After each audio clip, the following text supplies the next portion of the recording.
Aloha mai kako, everyone. Welcome to episode 33 of the Moana Nui podcast.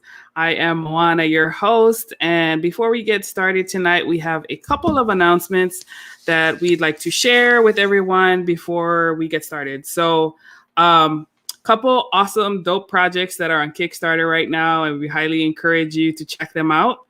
4 pages, 16 bars is an anthology that featuring a lot of Black independent comic creators.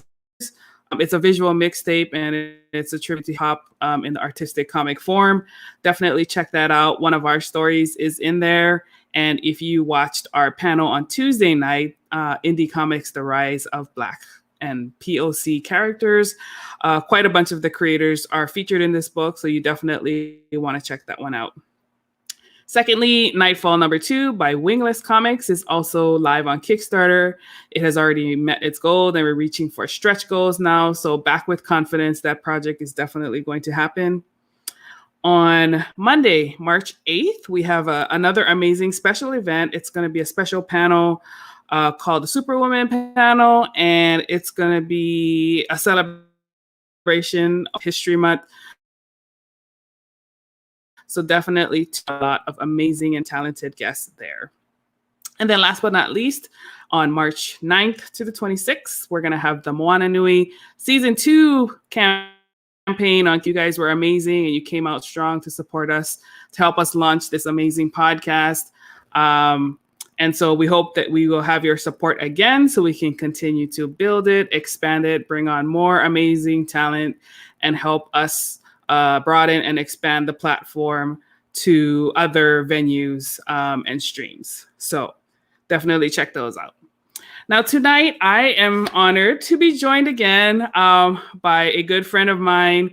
He actually came on the podcast for season 2. So definitely when the Kickstarter comes out, you want to support because you are going to want to hear his episode. Jason Chu, he is an amazing musical talent.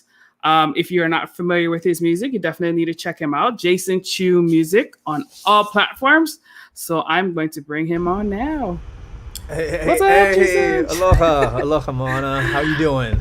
I'm great. How about yourself?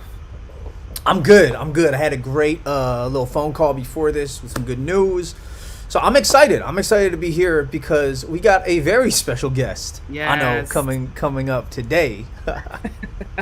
Yes, absolutely. So tonight we are actually talking with Dana. Now you guys are usually seeing her in my co-host spot, but tonight we get to learn about her. I'm really excited to have her and to be able to talk, more about the things that I might know some of the things, but like Jason and I, we're really good friends with Dana, and there's still many things that we don't know, right? So let me tell you a little bit about her, and then we will bring her on. So Dana Morgan is an executive assistant and an event planner by day and a cosplay photographer by night. Her passion for photography is uncharted, and she uses that passion to drive the art of cosplay past the limits, providing her subjects with eye-catching photos that embody the characters and complements their creativity. Dana has taken pictures for corporate events, orchestras, weddings, and more for over 18 years. In 2016, she started as a con photographer for local conventions in the Atlanta area. You can find her capturing moments at MomoCon, Anime Weekend, Japan Fest, BlurredCon, and so much more. After successfully making her mark in the con world, Dana created her own company, Danique Events, providing personalized photos to the cosplay and con communities with her special branded touch. Dana's natural eye for photography, her love of anime, comics, games, and movies put her at ease in this con world. And because of her impressive dossier and her magnetic personality, Dana was sought after to team with Cosplay Your Way to help develop and enhance the photos of POC cosplayer in Atlanta through Cosplay Noir and the 28 Days of Black Cosplay effort. Her photos have been seen in DC Comics and so much more. And in 2019, her friends and family gave her a new goal to become a cosplayer. And of course, as our viewers know, she also added another quiver another arrow to her quiver. So I get that right. And she became the co-host of this podcast, the Moana Nui podcast, which we love having her on. And she's also going to become a voice actor on the upcoming Jaden and Jasmine series. Congratulations. So let's bring Sis Dana on. Hello. Hey, welcome, Dana. Yay. Hello, everyone. Look at her. She looks so amazing. So let's just jump off. Tell us who you're cosplaying tonight for folks who might not know. I am cosplaying as Yodoichi from the series Bleach in her Hot Springs look. So I am working this out in my kimono and everything. So it's beautiful. Yeah. What made you choose that one? Well, still being new to cosplay, I don't have a whole lot of cosplay, but this was one that I wanted to introduce, and I hadn't really had a chance to debut it quite yet, so I was like, it's time to debut it. So here it is. That's so this right. is a world Special premiere. Exclusive. Boop, boop, boop. That's right. Yes, it has not been seen on social media or anything yet. So yes, everybody is seeing it for the first time on here before they'll actually see pictures of me in it. Very exclusive. Yes. Moana Nui exclusive. We love it. We've had quite a few exclusives on this show, so y'all should feel special. Yes. Alrighty. So as you know how we like to jump this off. Tell us a little bit about yourself, where you grew up, and how your love for, I guess, photography began. Well, I was born and raised in Hawaii. My dad was stationed there, and of course, after meeting my mom and everything, here I came. And so with that, because of my dad also being in the military, and also my mom wanted to make sure I had a well-rounded mindset.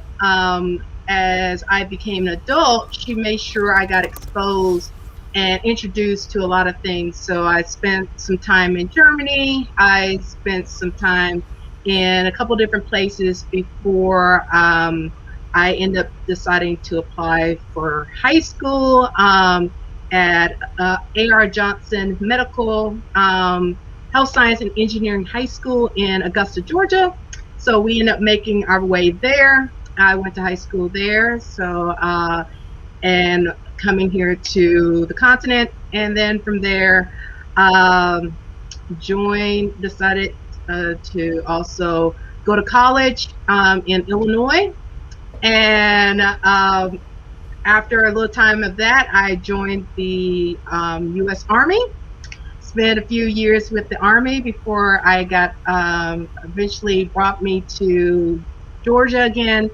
And after I got out, I came to Atlanta and been here since.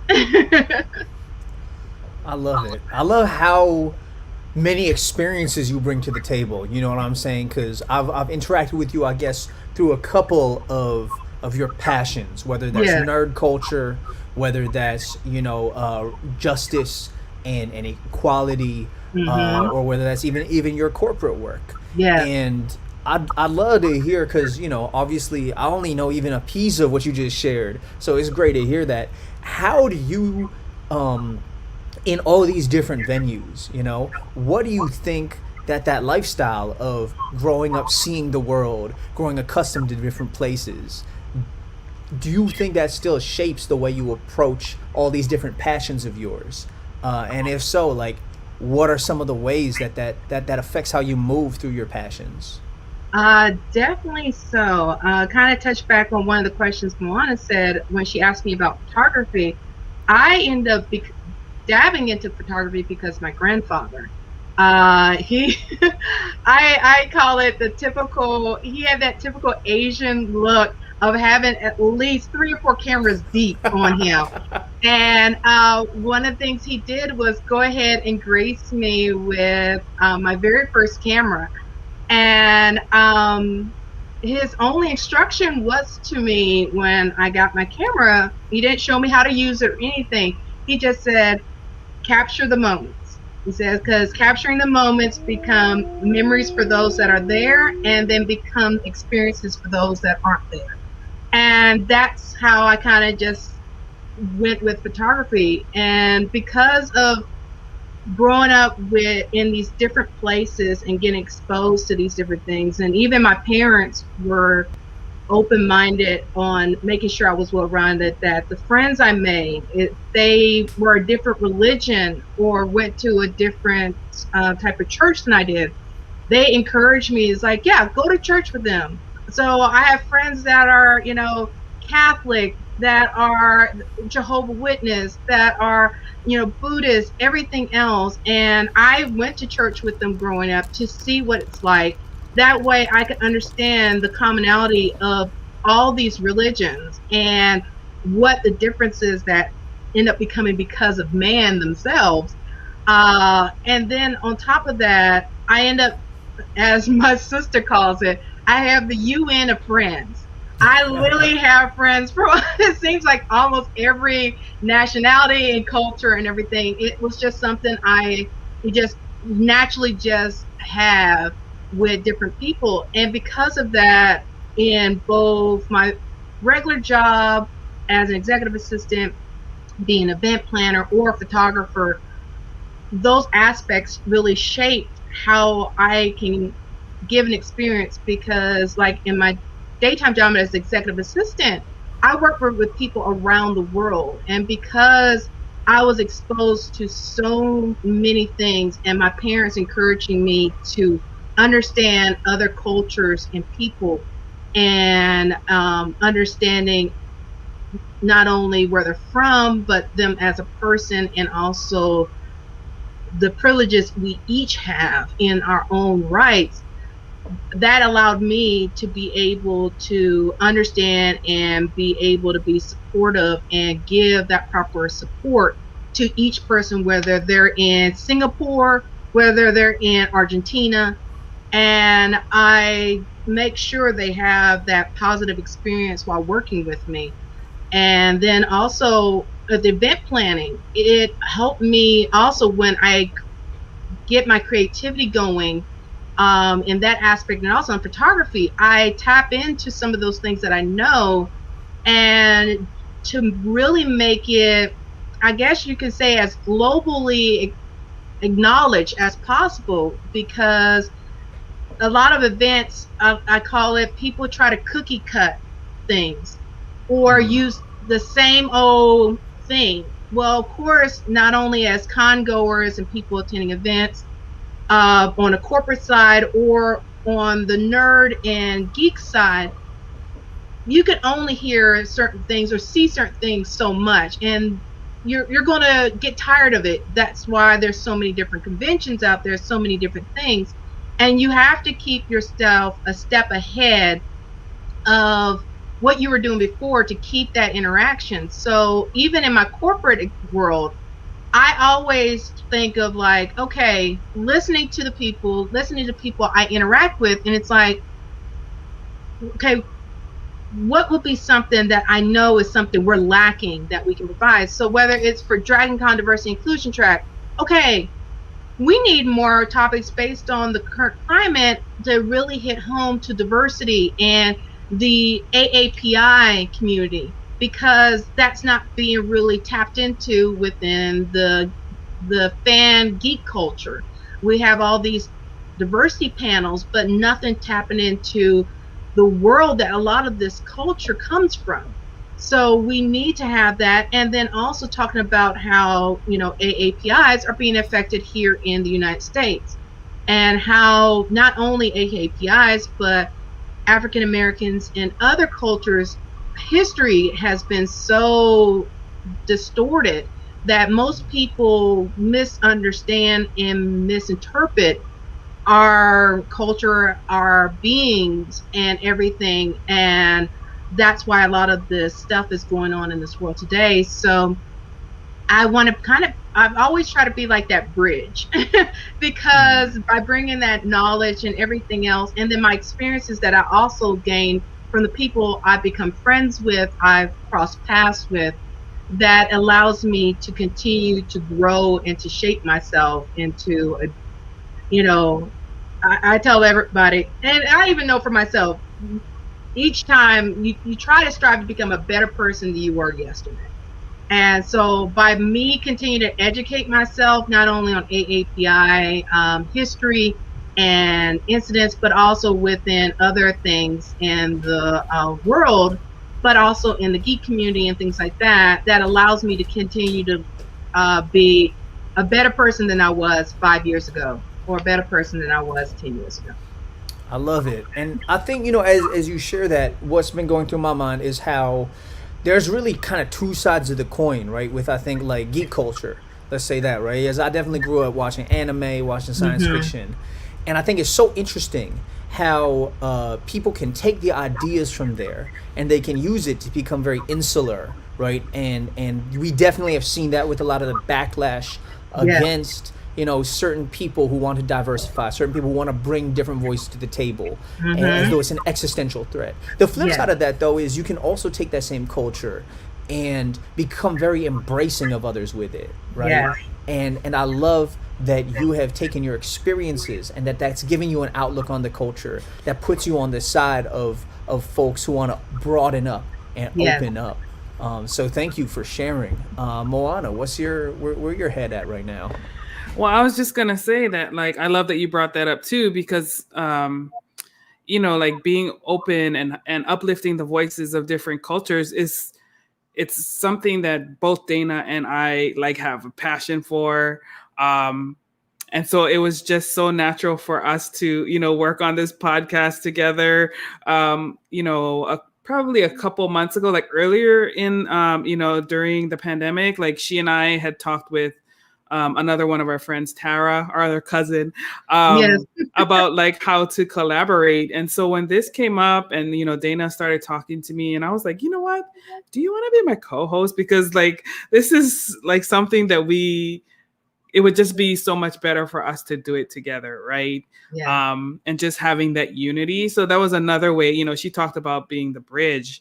And that's also how I try to operate as well, is, being the connector for people, trying to listen to what they're saying, what their struggles might be, and who else can we connect them to, in the space, so that we can all rise together. Yes. Um, Now, you do have a love for helping others. That's truly, like, anybody who meets you will know that, like, you are about helping people. Because I feel that way too. But how do you balance your time and, like, between your own passions and those who are seeking out your expertise? Uh, that tends to be an ongoing thing, and it's something over the last few years I've had to do better about for myself, because I know a lot of my friends tease me. They were like, uh, they think I'm a vampire and I don't sleep because all the Yes. stuff that I do. And but no, I'm not a vampire. But it's one of those, definitely earlier in the year, it was one of those, as if anyone needed a help hand, like, they needed, a place to stay, anything like that, I, will bend over backwards. But especially as I got into my adult years, I realized, one, you can easily get yourself misused and abused.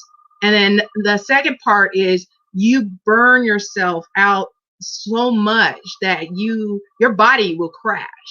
If you don't exhaust yourself mentally, your body will do it for you. And and it's one of those that I had to learn to say, okay, you're taught to, be there, and that part of nature that you're supposed to be there for your fellow man. But at the same time, as the saying go, you can't fill someone else's cup if yours is empty.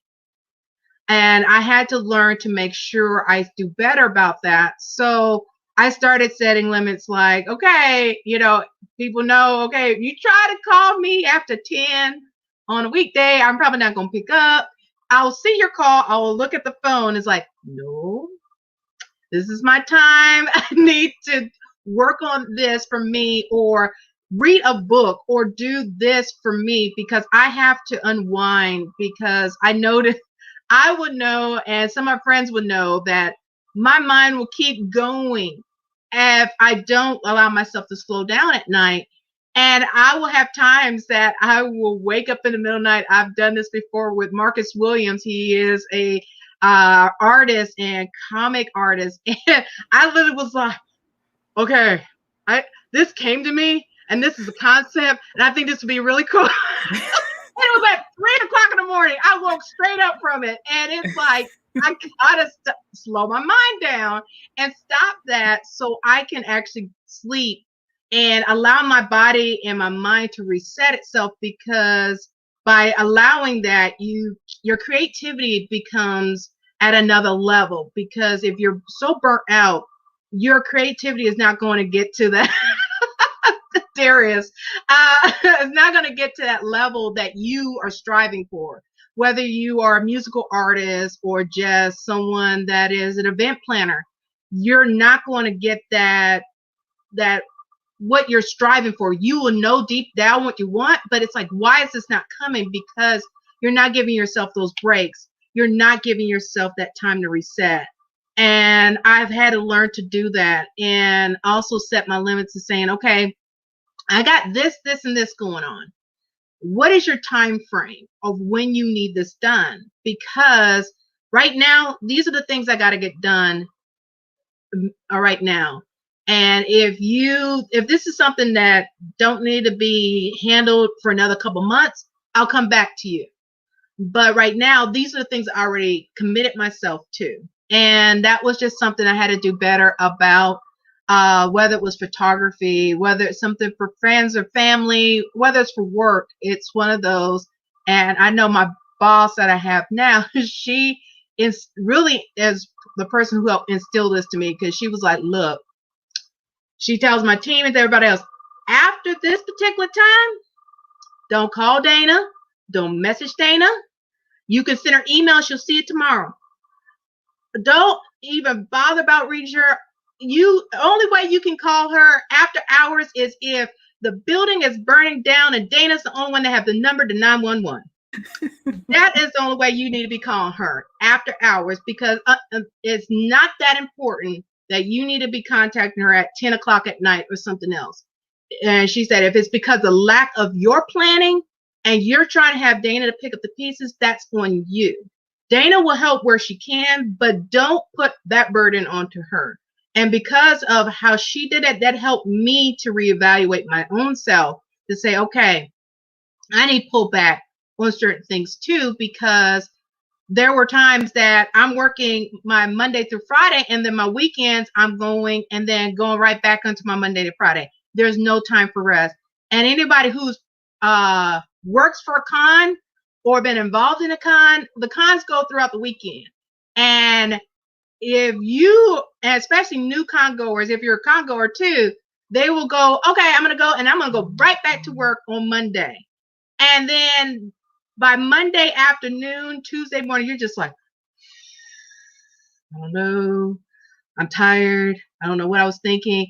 And I had to learn, even with cons, I have to take that Monday off as my recovery day. That I'm not doing nothing. I'm just resting, because I need to rest, because I've been on my feet 95% of the time at the convention. And I just need to, relax, decompress, and everything else. And that was something that, it doesn't have to be, our previous guest, Shuba, was talking about. It's like, take that time to rest, but it's also about the action. You can't say, okay, I'm just going to take off and just not do anything, with the pandemic, just not do nothing. It's like, you got to keep yourself active at the same time, and also keep your boundaries. You have to establish your boundaries. So I think it's, like I said, an ongoing battle that I haven't perfected, but I'm at a place that I can balance my stuff better. Yeah, I love that boundaries lesson. That's been so crucial to me. I'm sure many people listening in, because there's a million ways to spend an hour, right? And where are we gonna put that? That's the most precious thing to us, right? Mm-hmm. Um, the flip side of that, I think, right? People talk a lot about self care these days, Yeah. and I personally think, like, yes, a lot of self care is found in rest, but also a lot of self care is found in investing our time into projects that bring us life. You know what Yes. I'm saying? And so as you're sharing about what you just shared about how you're protecting your energy and building your boundaries, the flip side of that I'd love to hear from you is what's maybe the one thing right now that's bringing you the most life. You know, something you want to do or something you see that's a project in motion. What's something that's bringing you a lot of life in terms of where you're putting your time? Well, because of the pandemic, I have had to shift my energy because typically at this time of year, I'm gearing up to start photographing cons, hitting it up because February is, I call it the warm up time frame. And then soon as spring hits, it's like I'm going until November. And because the pandemic last year, all that was a screeching halt. And so then I had to go and say, all right, I also have this ability for event planning and also have this connection of always staying engaged within the community, whether it's volunteering and helping with a local orchestra to make it more diversified and supporting the kids in there to, working with Japan Fest or things like that.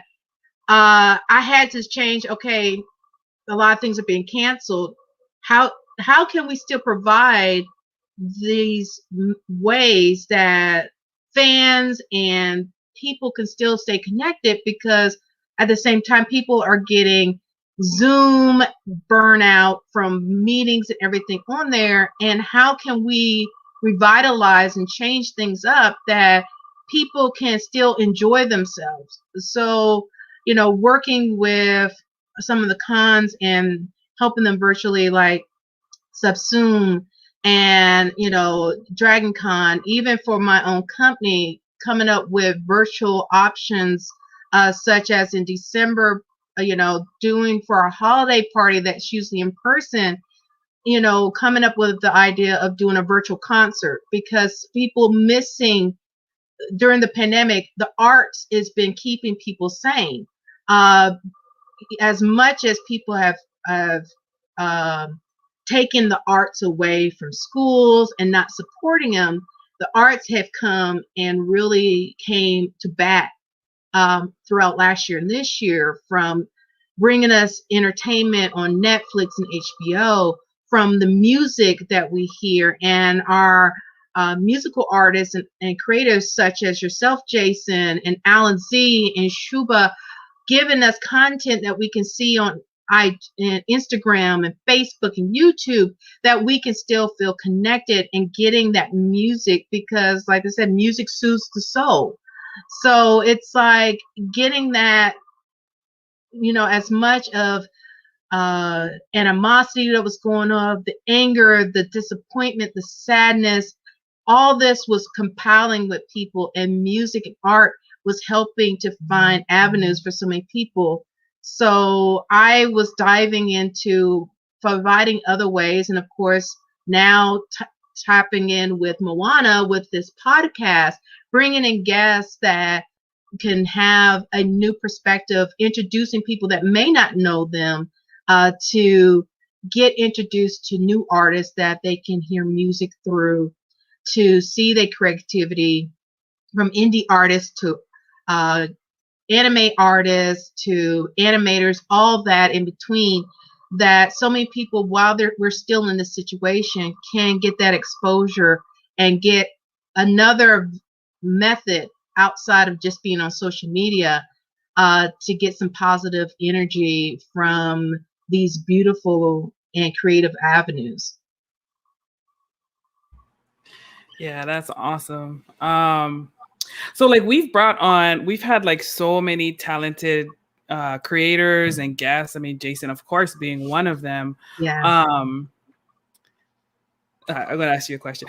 So like, who has been one of your favorite guests so far? I know it's so hard to choose, and I don't mean to slight anybody, but who did you have the most fun interviewing? On the podcast. Oh gosh. That is a hard one. Now of course, shoot. All right, I'm gonna let everybody who watches. This is not favoritism or anything of the sort, okay? I want to say that much, but I did have a blast, especially with Jason and Alan Z and Bar Fox. I mean, I'm gonna have to pick my top 5. So it's like Jason, Alan Z, Shuba, Bar Fox, and Shauna. Those 5. I mean, the energy, the interaction, the knowledge that they were dropping to our audience, and even to us. It just brought a whole new level of understanding them, not only as creatives, but also connecting them some more as far as all of the efforts in the things both in the community and outside and within their own creativity that they are keeping us connected and keeping us sane during these crazy times, especially the last 4 years. So, like, obviously, you're very creative, and you work with a lot of very, very talented, creative people. Now, that can sometimes be a recipe for disaster, right? Let's be real. Yeah. Creative folks can often be very, let's just say, very focused on their art, right? So, one thing, I know a lot of y'all listeners are also artists. I see Bar Fox in the chat. I see a lot of our friends and familiar faces. What are some of the ways that you go about collaborating with others to make sure, you know what I'm saying, that it flows smooth? Because,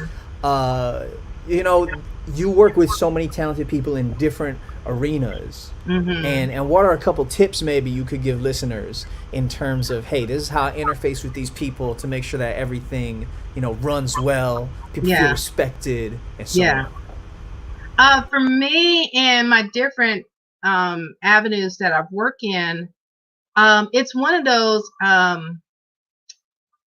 It is definitely the energy of the room, your mana. It speaks a lot for me. Alan Z has heard me talk about mana a lot. Anyone who is from Hawaii, that is something that is very connected in the culture of knowing, because energy connects everybody in some form or fashion from the cellular level on up. And we all have experienced that certain people that you just enter the room and you're just like, this is not going to be a good interaction, whether it's a meeting or whatever. And if you're going to have to work with somebody on something that is a passion of yours, you want to make sure you have that board of directors that you complement each other.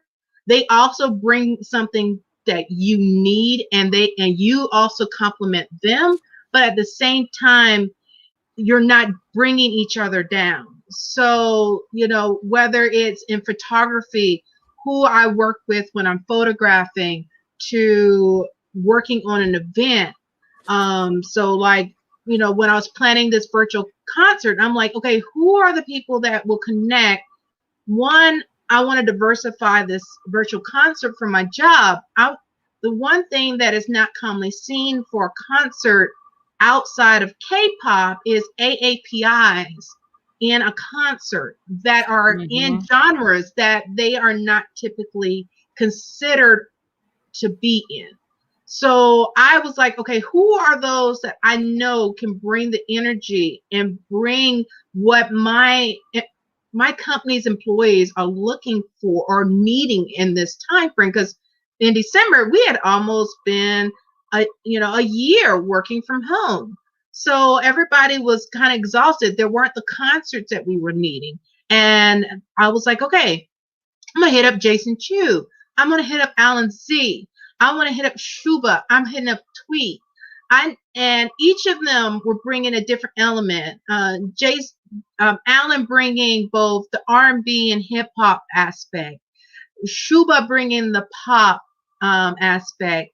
Tweet giving us that R&B and pop sound. And then of course here's Jason, closing it up for us and bringing us the hip hop and poetry and everything with that. So everybody got that piece that they needed.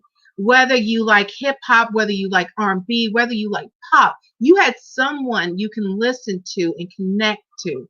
And that was something I wanted, that one, they get connected to artists that have a great sound, because you got people that are crazy talented, but can be just as toxic in energy and personality, that it doesn't do any good if you got someone that is, Beyonce level, and you're paying that money out, and then everybody's like, doing like that meme thing. And it's like, that part don't matter. Yes. Having names attached to it or that clout doesn't mean anything if that doesn't have meaning or positive intent behind it. Yeah. So that's one of the things I look for, whether it's planning an event. And there has been times that someone will be like, hey, I would love for you to work on this. And then the people I end up working with, it's like, okay, I can't do too much in this environment because they're at this particular level and they don't want anything beyond it. They're stuck in their box. And for someone like me, I can't do anything to help or better it because they're not willing to step outside their box. So that is a part that we all have to play to understand the people we want to interact. It's not about that clout. It's not that person that's got 150,000 followers or more or something.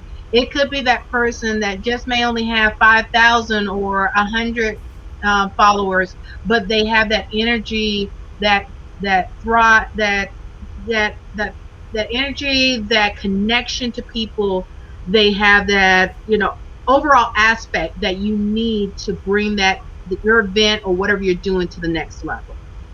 Yeah, I love that. I feel like what I heard in a lot of what you just said is, you want to bring diversity but with harmony, right? Yes. Because you don't want to just bring in elements that clash, yes, but you want to make sure that everything comes in and it locks together. Mm-hmm. But that is not just tofu, you know what I'm saying? It's not just, yes, one thing. You're going to have a couple different flavors in the mix. Exactly. And that's something that I think about, and that I'm going to think about a little more as I think about my artistry, because what you said is very powerful to me. Yeah, Moana, what are you thinking next? Yeah, I totally agree with what what you said and what she just said. It's like, for me, I'm all about energy too, right? So I'm super selective with the people that I allow into my space or in my circle, because one, we all want to, like, it's not like that we're not going to have differences, but mm-hmm, like being a creator and being, like a mover and shaker, it takes a lot of energy in and of itself. Yes. So you definitely want to have people that are gonna add to you, like, mm-hmm, keep you going, right? Like give you, yeah, that you can kind of vibe off of each other and like inspire yes, one another. So Dana, I know you're big on the board of director things. Yes. Who are the people that you feel support, motivate, and keep you inspired? As you mentioned, I'm strong about making sure you have your boards, and I have boards on different levels, which we all should have. I learned this from my aunt. She was like, you have to, this board are the people that you need. I have a board as far as my professional board. This is my people and whoever is on your board, I've been always told, both by mentors and also by my aunt, she was like, those people have to be at your level or higher, or where you want to get, because you can't have people that are way below and you're the only person at this level, because all that's going to do is bring you down to that level, and you're not going to evolve and continue becoming a better person. So on a professional level and a corporate sense, I have a board. I have a board that when it comes to social justice and things like that, of people that I know is part of that board that I can have those conversations with, I can team up with, because so many people are, they're focused on the term of equality, but it's not really equality we need equity.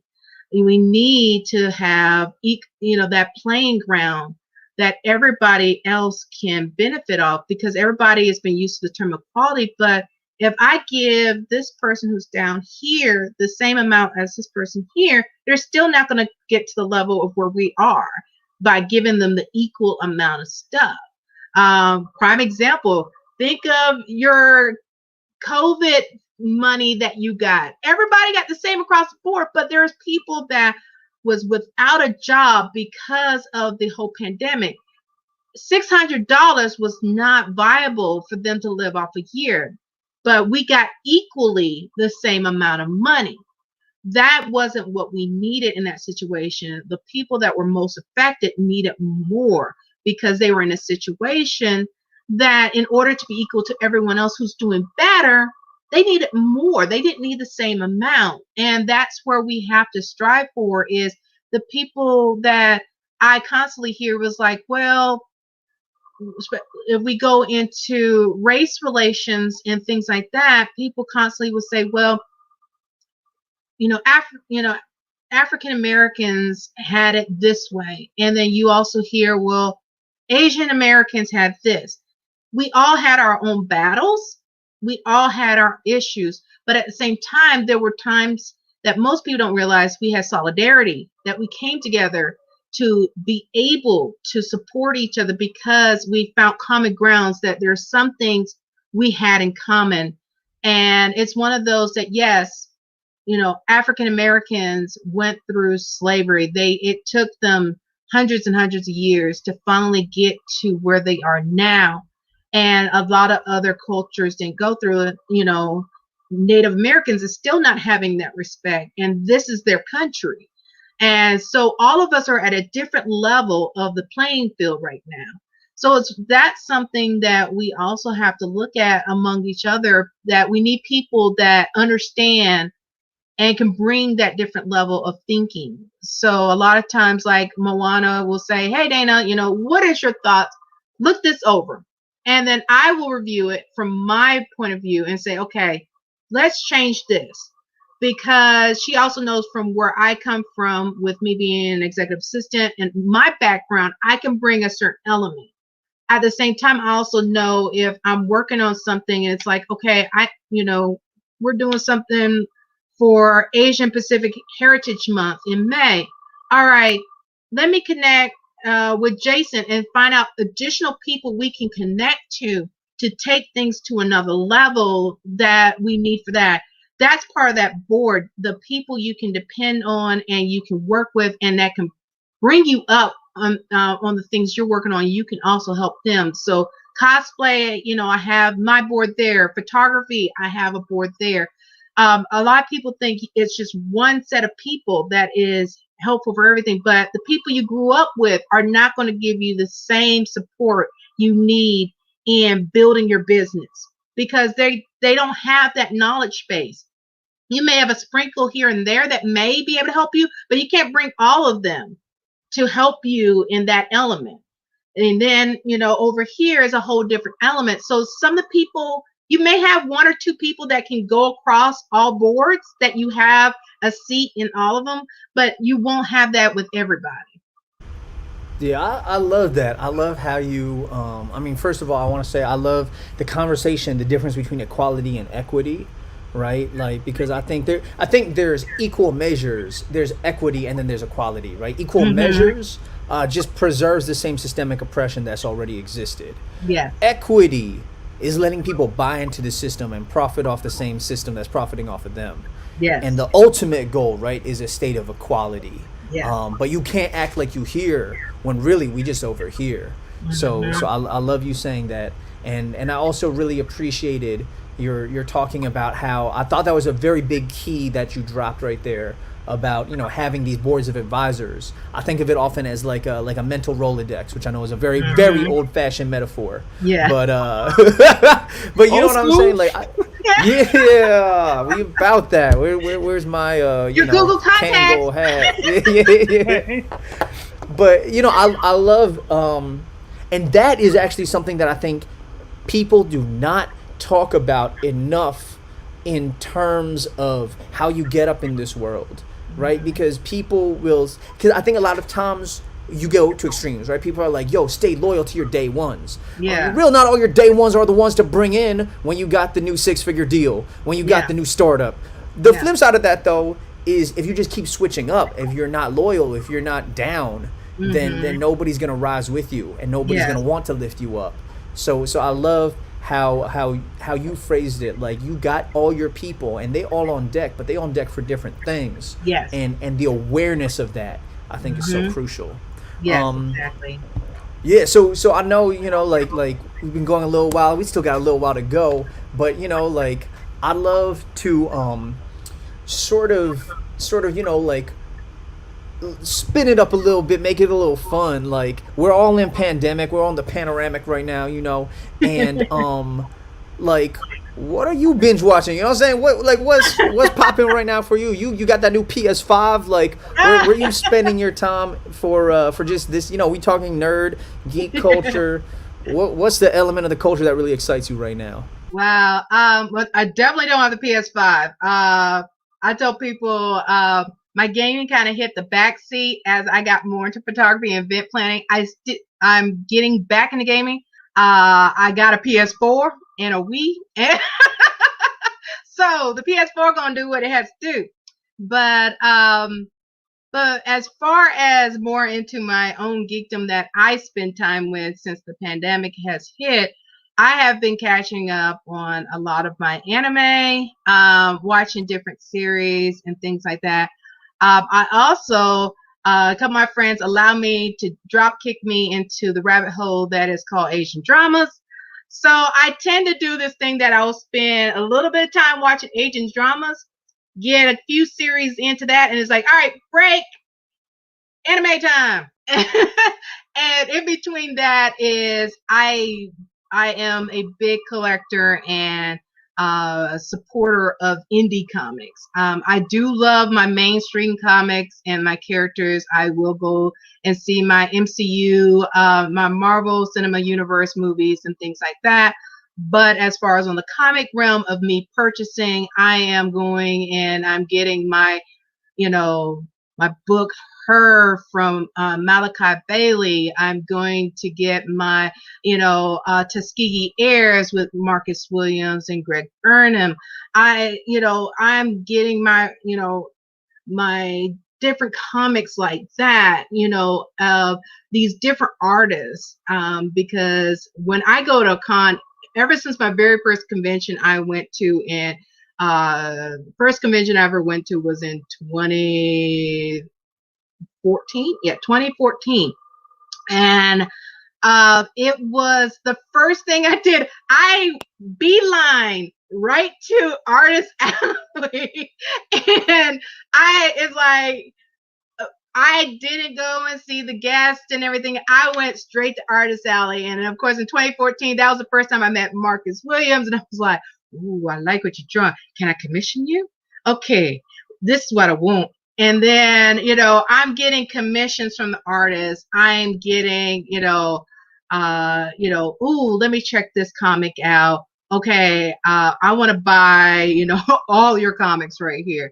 And, it's still something my mom doesn't understand, but that is the elements that I have. I literally have a special shelf of my bookcase with these photos that I have all these posters from these indie creators and these artists and things like that I've purchased, commissions that I've reached out and got, because they are the ones who made all these things happen. These guests, there are great extra element, but without these creators, those guests would never have had those roles of being that Batman, that Superman, and everything. If it wasn't for the Stan Lee, if it wasn't for a Greg Burnham, a Greg Alisi, and a Robert, and all these amazing creators, because if it wasn't for their work, sweat, and tears, and their grinding that they made, we would never have seen the light of day of these amazing stories. So I like to collect and get those things from those people, because most people know the frontline people, but they don't, if you go into a Wizard World or somewhere else, they have the artists that are behind the comics and stuff, and most people walk straight past them. And I'm sitting there, I'm like, hi, how about I get this? Like, when MomoCon a few years ago, they teamed up with Disney, and they had the artists and stuff from Disney, and I was like, oh, you're the artist behind Lilo and Stitch. I want you to draw me Lilo. I want you to draw me Stitch. And I literally, bought that. I got Aladdin and Jasmine drawn. I got Princess Kiara drawn, and all these elements of these people, because they're the ones who made it happen. And it's like, we commonly know that the animators for a lot of these animes don't get paid diddly squat. But, if you get a chance to meet them and support them, it's like, hey, pay that $50, $60, $70, because they're the ones who drew that character that you love and adore.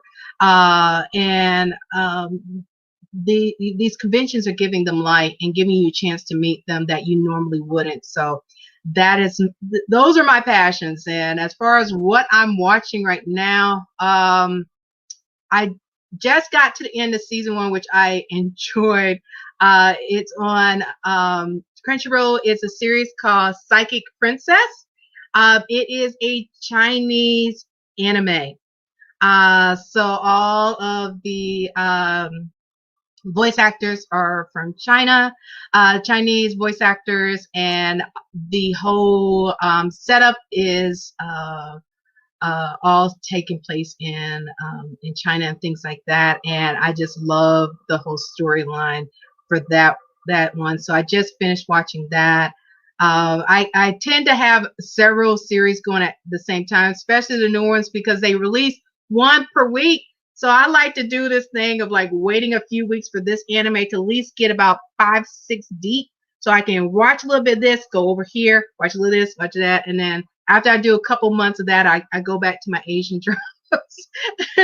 So I would say definitely check out if you want a different, because most people connect more with, they see too often the Japanese dramas, but there are some Chinese animes out there. So Psychic Princess is a new one. They just got to the end of season 1. Check that one out. I really enjoyed that. It's a whole new twist of the medieval, getting set up for marriage and everything else. But, as the title as, the main character is a psychic princess. And she basically takes the person she's married's world upside down because of her abilities and things like that. So it's that, strong main female character that a lot of people enjoy. So I definitely enjoy that. And then, of course, we have the big ones that are out there like Fire Force and things like that I'm watching, and stuff like that. But yeah, that one is definitely, I call it a sleeper that most people may not know about. Check that one out. And then I would say a oldie, I wouldn't say oldie, but a goodie that I always like to go back to on Crunchyroll is a series called Skip Beat. The first season is out there.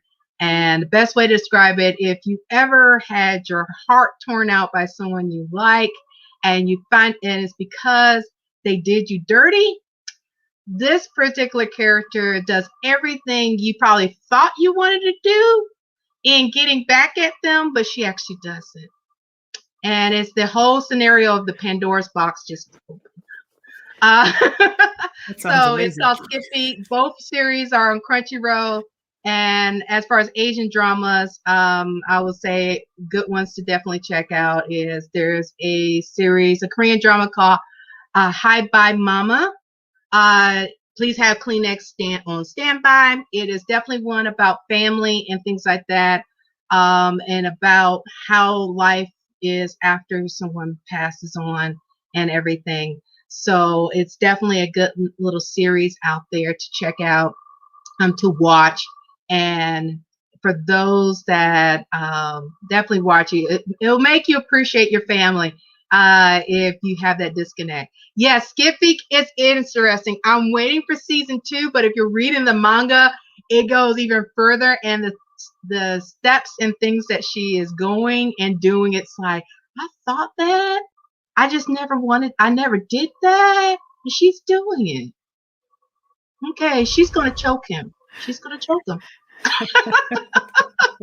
So it's yeah. So those I would give as my recommendations as far as Asian dramas, checking that one out, and as a Chinese drama, I'll definitely say check out Meteor Garden. Check that one out. That one is definitely a good one. It's on Netflix. Both Hi by Mama and Meteor Garden are both on there. They're definitely great to check out.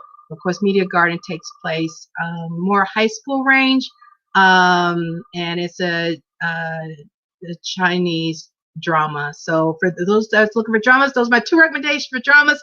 2 recommendations of stuff I'm watching right now for animes. And if you're talking about comics, definitely pick up Tuskegee Airs. Sorghum and Spear is one. Wildcard Chronicles as a third one. So those are 3 comics. I'm going to start. And all my other comic people, no shade on any of y'all. I'm just giving 3. That's awesome. Psychic Princess and Skippy definitely sound like something I need to catch up on. Yes.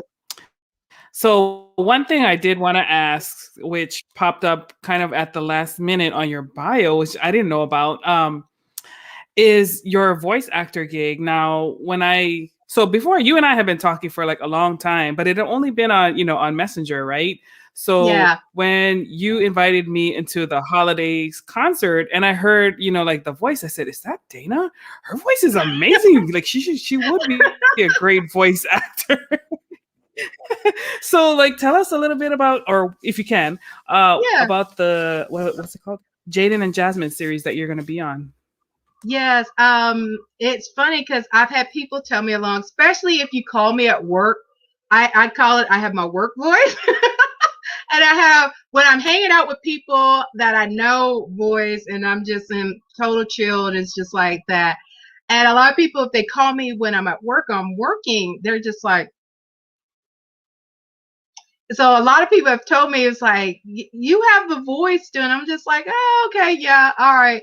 And it ended up being the creator behind that particular series. It's like a webtoon series. It's not on Webtoons. I forgot what platform it's actually on. Was going in the praise of animating it and was looking for voice actors. So it was posted in one of the groups I follow on Facebook, and I was like, okay, I'll let them know I'm interested. And then they were like, okay, you gotta submit your demo. Is basically just you saying your name and where you live.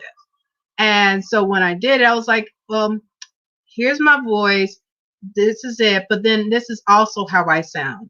So I sent them both versions, and then about 3 weeks later they hit me up, and and I was just like, they were like, okay, we want you to audition, here's your audition piece. And they gave me a couple different lines to read off and record and send it back in. And I read it off and sent it back in, and I was like, okay, I just did it. I recorded it on my phone. I don't have any fancy equipment. Let's see how this goes. And after that, a few weeks later, they came back and said, hey, we would like you to read another part. And I was like, okay, I didn't fit that one, so I'll go ahead and read this other part. So I did that, sent it in. And then a few weeks after that, they reached back out, and he was like, okay, well, we're actually going to let you know you're going to be reading for 2 parts. The reason why we had you read the other one, because when we heard your demo, we can hear the change you can do in your voice. We wanted you to see how you would sound for another rose. So they had me to read for both. And so I have been, over the last couple months, been recording my different scenes for both roles for the particular series. So I'm actually playing 2 different roles in the series. That, as Walter Dean just said, that's awesome. That's really dope. Like, I think that's why this is so interesting about you, is that you're so open to new experiences and different experiences, and you just bring so much joy, you know what I'm saying, to everything you do. Royalty Cosplay, we all can't wait to support. This is going to be a great series. So I know that we are coming up on time, but there's definitely so much more we could talk about, and I know we will talk about it. It's been really cool to do this little flip flop, you know what I'm saying. next time we will interview Moana. That's how it's gonna go. Yeah. But I guess for me personally, before we close out, I'd love to hear, you've had so many experiences, you've done so many dope projects. What is the one, I would say, the one most interesting project that you feel most proud of? It doesn't have to be the biggest thing, but the one that made you feel like, hey, this is why I do this. Oh man. I'll have to give 2 different scenarios. One is for the photography side. When it was actually my leaders at my current job, the ones who suggested me considering applying to become a con staff photographer. I am not classically trained like a lot of photographers. I learned just me capturing moments.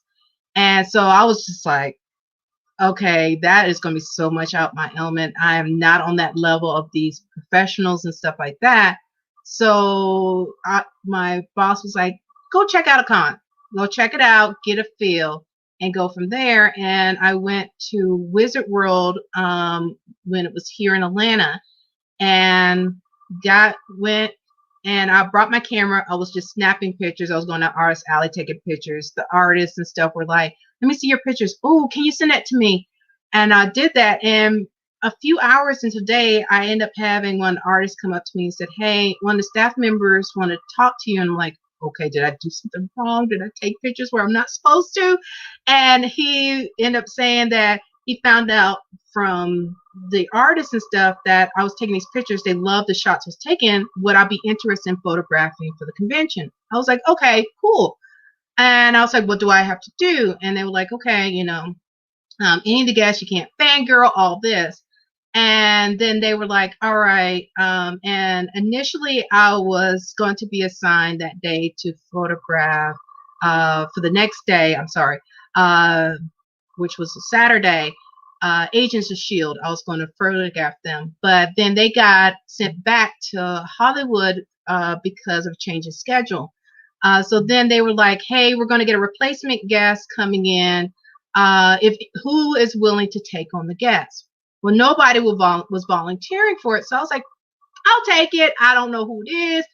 I don't know if I'll be what y'all want, but I'll do it since y'all asking me to photograph. So then when I got there on Saturday, they said, okay, Dana, we're going to take you to go meet your guest.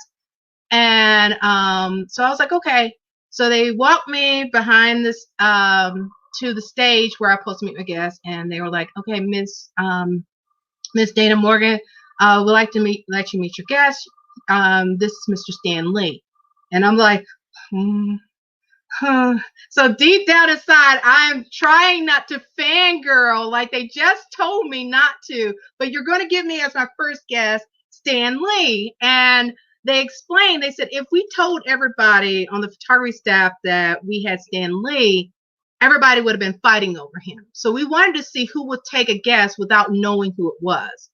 So I was back there, and of course he was just like, hi, I'm Stan. And he was just like, since we got time before I go up on stage, is, anything you ever, anything you want to ask me? I'm like, I had a good 15 minutes just to chat with him before he went on stage. And then that whole weekend, I was dedicated to Stan Lee to photograph him that weekend. And of course, after his panel, it's like he started calling me Sunshine. And I was like, first I didn't know who he's talking to, and his manager was like, he's talking, Mr. Lee's calling you. I'm like, excuse me? He's like, Sunshine, come here, come here. So then after that, the whole weekend I was Sunshine, and I was really debating on changing my name. But he was calling me Sunshine. He was just the sweetest man. And then he was introducing me to people he worked with, including like, the gentleman that he recruited, who ended up working on, who's a Black artist that worked on Silver Surfer, Misty Knight, and things like that. I got to get introduced to him and got introduced to some of his other creators. And then, of course, some of his competitors that he is friends with, but have that friends-foe relationship with. And it was just this amazing experience and getting to know this creative. And as you can see behind me, before the convention, he was like, Sunshine, come here. We haven't taken a picture together. So he got this picture taken. He printed it out, autographed it, and framed it for me and gave it to me as a gift. And so it's like one of my most dear possessions because of that experience. But on event planning side, as far as a great project, it's just working within the community. I am very tied with my company. They're very big on diversity and inclusion for many, many years. And they have ERGs, which is employee resource groups that work, that is for, Pride. We have African American Employee Network and so much more. And my boss really encouraged me to be involved with all those.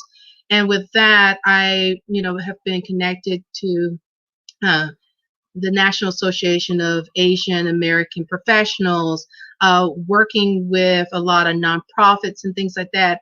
And just seeing how we can help and better the community and help those that also need that leg up.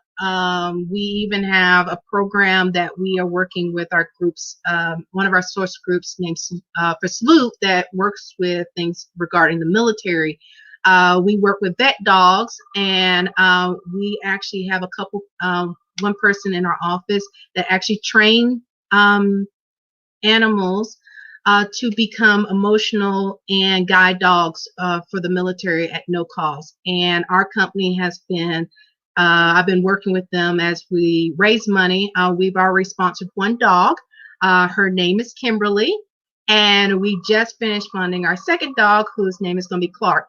And we're planning on sponsoring two more dogs. And then they are, our location is actually a training site to train these dogs how to perform and act in a corporate environment for whoever they become assigned to.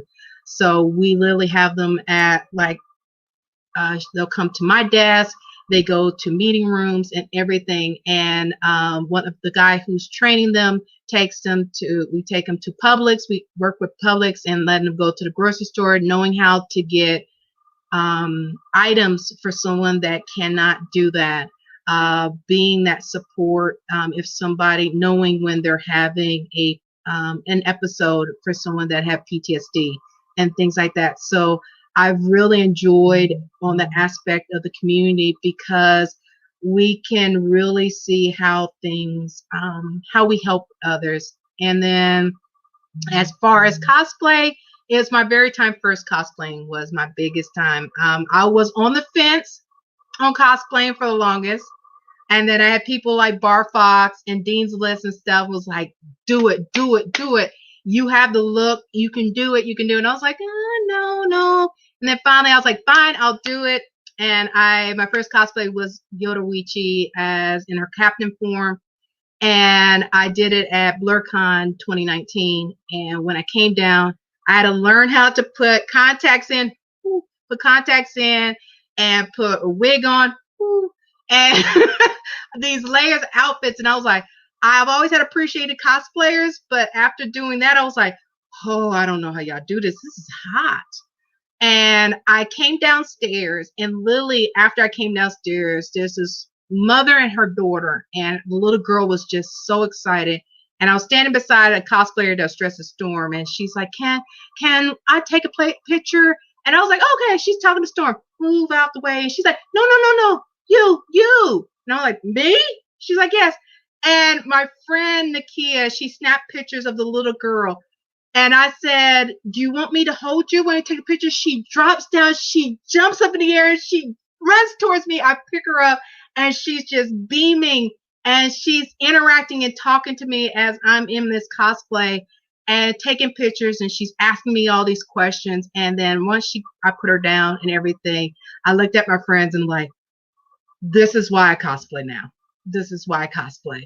To see a child react like that, and I'm just doing this for the first time, and just her seeing my cosplay and stuff, it's like, yeah, this is why I know probably other cosplayers and myself cosplay, because, you know, I could easily say, nope, not doing this anymore. This is too hot. But after seeing that experience and going through that, I was like, I'm doing this. And then, you know, I already was working with Cosplay Your Way. So I was like, they were like, all right, now it's time for you to get in front of the camera now. So yeah, working on projects with them. And yeah, I've been seeing some pictures of myself, of showing us in half ourselves when we work. So you saw half of me as my executive assistant side and the other half as a cosplayer.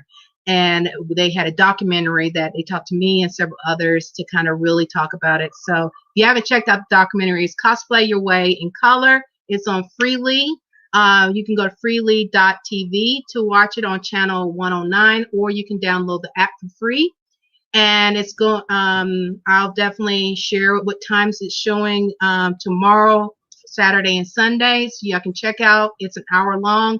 You can hear all these amazing cosplayers, photographers, videographers, builders, and everything that is involved in the project that they interviewed. And you learn more about who they are, what they do, and why they do what they do. Yeah, that's so awesome. Well, we know we have to let Jason go in a little bit. You know, he's a hustler too. So we definitely want to respect his time. And thank you so much, Jason, for being on the show and for helping us to get to know Dana a little bit more. Yes, thank you, Jason. Yeah, Dana, you always dope. I learned a lot from you, Moana. You know, the times we've interacted, you're just such an excellent person. You know, excited to keep journeying through life with y'all. And you got one thing I gotta say before I bounce. Y'all got so much love in the chat. You know, there's so many people out there who listen to you, who love you, who appreciate you. Bar Fox, you dope too. You so dope. Yeah, like shout outs to, you know, your community, because I really see y'all feeding the community, and that's such a beautiful thing to me. Yes, thank you. Thank you. And same to you, because you definitely feed the community also. No doubt. Absolutely. I learned so much from Jason's his songs and stuff. Yes, definitely. Word. Well, appreciate y'all, ladies. You know, have a beautiful evening.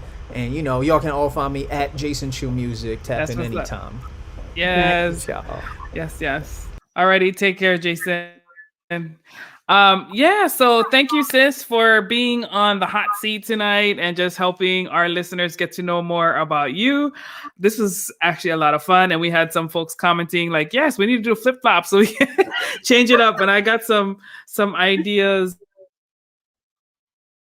about, like, you know, incorporate some of our guests and expand into their networks and other creatives too. So it's all love on the Moana Nui podcast. We truly emanate aloha. Okay. Yeah. It's not just a word for us, it's action. Exactly. Absolutely. Alrighty, guys. Well, thank you for tuning in for yet another great week, episode 33 here on the Moana Nui podcast with our very own Dana Morgan. Thank you, Dana, for your time, as always. For those who are watching, please be sure to check us out on YouTube, on Twitch. We see a bunch of folks tuning in on Twitch, as well as on Facebook. You can also visit us at moananuipodcast.com. And we have our Kickstarter for season 2 launching on March 9th.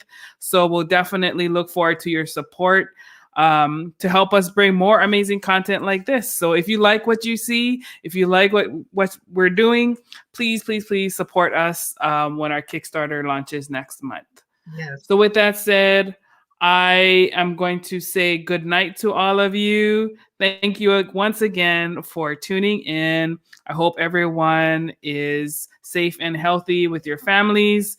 Continue to do, everything you can to maintain your health. I hope you have a creative outlet or, something that helps you bring energy in this challenging time. But yeah, thank you guys. And definitely also follow the Moana Nui podcast. For those that aren't on Facebook, please go to Moana Nui podcast on Facebook, on YouTube, Twitch. And also, if you want to follow me, my photography is Danique Events, as you see on the screen, on both Facebook and Instagram and Twitter. And my cosplay is Danique Cosplay, both on Instagram and Facebook. Absolutely. All righty, guys. Definitely follow Dana and all the wonderful things that she is doing. We are so grateful to have her as part of the podcast. So on behalf of the two of us, once again, take care and good night.